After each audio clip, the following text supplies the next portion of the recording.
मंचस्थ ASM जेडब्ल्यूए के राष्ट्रीय महासचिव श्री प्रीतम सिंह भाटिया जी, वरिष्ठ पत्रकार नरेंद्र शर्मा जी, वरिष्ठ पत्रकार नरेंद्र जी, वरिष्ठ पत्रकार सुदेश जी और इस सभागार में बैठे हुए सभी मित्रों का हार्दिक वंदन और अभिनंदन करता हूं। और पहली बार ऐसा लग रहा है कि जो बचपन में एक स्कूल में एक कहानी पढ़ी थी मुंशी प्रेमचंद की, तो पंच परमेश्वर कि जब पंच की जिम्मेदारी दी जाती है तो कैसा महसूस होता है। उसमें दो मित्रों की कहानी थी, अलगू चौधरी और जुम्मन शेख।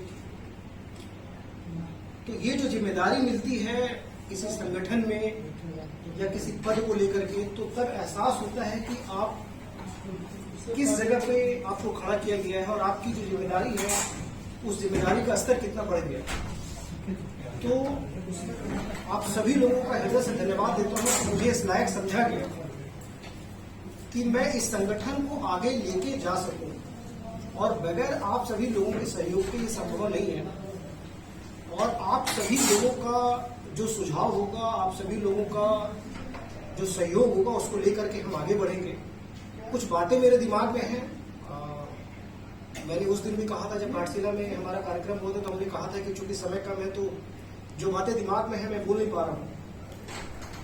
तो कुछ बातें ऐसी है कि हमने पहले भी कहा कि जो वकीलों का संगठन है उनके लिए धालगुन क्लब है, जो डॉक्टर्स हैं उनके लिए आईएमए है, इंडियन मेडिकल एसोसिएशन का बिल्डिंग है, लेकिन पत्रकार संगठन का कुछ भी नहीं है। एक अतिक्रमण वाली जगह पे एक टीन का शेड बना करके दे दिया गया है कि ये प्रेस क्लब ऑफ जमशेदपुर। और एक कहावत है बिहारी में कि नरकों में ठेला ठेकी, उसको लेकर भी वर्चस्व की लड़ाई है। वो 10 फीट बाई 10 फीट का एक जगह है जो अतिक्रमण के रूप में, जिसमें प्रॉपर इलेक्ट्रिक का कनेक्शन भी नहीं था। दूसरी बात यह है कि जब भी पत्रकार पे कोई विपत्ति आती है, कोई पत्रकार मुसीबत में पड़ता है, किसी पत्रकार के ऊपर जानलेवा हमला होता है, किसी पत्रकार की तबीयत खराब होती है, तो कोई सामने नहीं आता। केवल यही एक ऐसा संगठन है एआईएसएम जेडब्ल्यूए जो सामने आता है। एक पत्रकार के संदेहास्पद स्थिति में जो मृत शरीर मिला, उसके बाद भी जांच को लेकर के प्रीतम सिंह भाटिया जी ने पुरजोर तरीके से और पूरे संगठन पुरजोर तरीके से आवाज उठाया कि जो भी वास्तविकता है, अगर वो दुर्घटना है, वो सुसाइड है या फिर उन्हें मारा गया है, तो इसकी प्रॉपर तरीके से जांच होनी चाहिए। लेकिन और भी संगठन है जमशेदपुर में, जो संगठन है जो कारपोरेट लेवल पे बेनिफिशियल है, इस बात को समझने की जरूरत है। जो कारपोरेट लेवल पे बेनिफिशियल है उन लोगों की तरफ से कोई प्रतिक्रिया नहीं आती। दूसरी बात कि पत्रकार जितने भी हैं उन पत्रकार को कलेक्ट करके इन्हें एक कारपोरेट सिस्टम में चलाने की जरूरत है। हर पत्रकार को एक मासिक वेतन मिलेगा। हम लोग इसके लिए काम करेंगे, क्योंकि दिन भर खबर आती है कि आज उनके यहाँ कार्यक्रम है, आज वो समाज सेवी हैं, उनका कार्यक्रम है। हमारा पत्रकार दिन भर घूमता रहता है, उनकी मर्जी होती है, 200 देते हैं, 300 देते हैं, 500 देते हैं, सुबह से शाम तक बिठा के रखते हैं। ये स्थिति बंद होगी। अगर हम अपनी एकता को बरकरार रख पाएंगे तो वो स्थिति बंद होगी। हर पत्रकार को, चाहे पत्रकार छोटा होगा या पत्रकार बड़ा होगा, उस पत्रकार को मासिक वेतन मिलेगा। उससे उसका आत्मविश्वास बढ़ेगा और वो विरोध करने की हिम्मत कर पाएगा। अभी तो वर्गीकृत कर दिया गया, जो बड़े पत्रकार हैं टोयोटा में घूमते हैं, जो छोटा पत्रकार है उसके पास गाड़ी में तेल भराने को पैसा नहीं है, जो बड़ा पत्रकार है टाटा स्टील में रजिस्टर्ड फर्म बना रखा है, गवर्नमेंट में रजिस्टर्ड फर्म बना रखा है। जो छोटा पत्रकार है गाड़ी का टायर बदलवाने का पैसा नहीं है उसके पास, 2 चक्के का। तो इन सारी बातों को देखते हुए जो पत्रकार हित की बात करेगा वो जमशेदपुर में पत्रकार संगठन को रूल करेगा। आप अंडर टेबल, आप इसी कमरे में बैठ करके पत्रकार हित को लेकर के टाटा स्टील से या कारपोरेट घराने से आप दिल्ली कर सकते हैं। जो भी बातचीत होगी खुले में बातचीत होगी।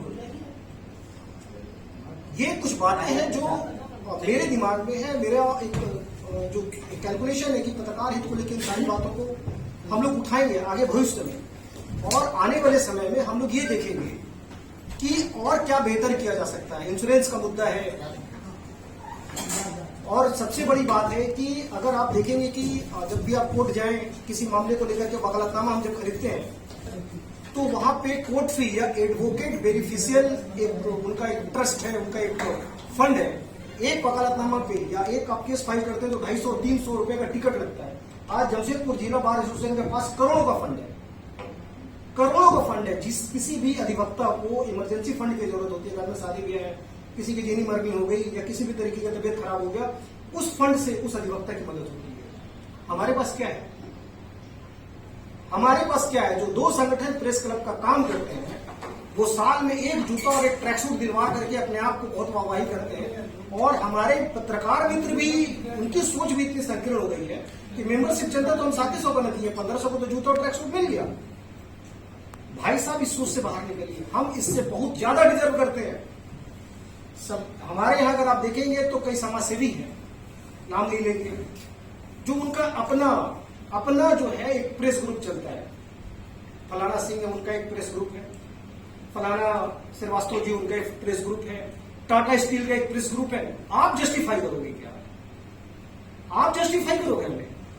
आप हमारे पास आओगे, हमारे संगठन के पास आओगे, आपके कार्यक्रम की सूचना, आपके कार्यक्रम की उपस्थिति की जो अनुमति है हमारे संगठन से जाएगी कि आपका जो कार्य, अभी 3 मार्च का प्रोग्राम हुआ टाटा स्टील का, लाइन लगा हुआ था, सर हमको पास दीजिए, सर हमको पास दीजिए। टाटा स्टील के अधिकारी के पास कुछ पत्रकार गिड़गिड़ा रहे थे।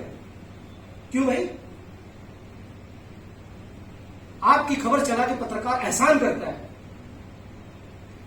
आप जो खिलाते हो ना, वो ढोकला और सैंडविच, उसके लिए पत्रकार नहीं जाता आपके पास। आपका अगर खबर चला रहा है चंद्रशेखर नायक, टाटा सन्स के चेयरमैन, और टीवी नरेंद्रन और जितने बड़े अधिकारी हैं टाटा ग्रुप के, उनका खबर, उनका फोटो, उनका बाइट चला के हम लोग आप पे एहसान करते हैं। आप हमको सैंडविच खिला के हमारे ऊपर एहसान नहीं करते हैं। तो ये सारी बातें हैं, और ये तभी संभव है जब एक प्रखर आवाज, एक संगठित आवाज हम उठाएंगे, और वो शक्ति आप हम लोगों को देंगे, तब जाकर के हम मजबूती से अपनी आवाज को उठाएंगे, और जो हक है एक पत्रकार का वो लिया जाएगा।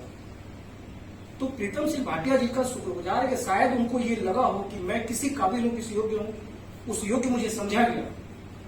तो ये वचन देता हूं आप लोगों की जो जिम्मेदारी मुझे दी गई है, पूरी निष्ठा, ईमानदारी और अपनी पूरी क्षमता के साथ निभाऊंगा।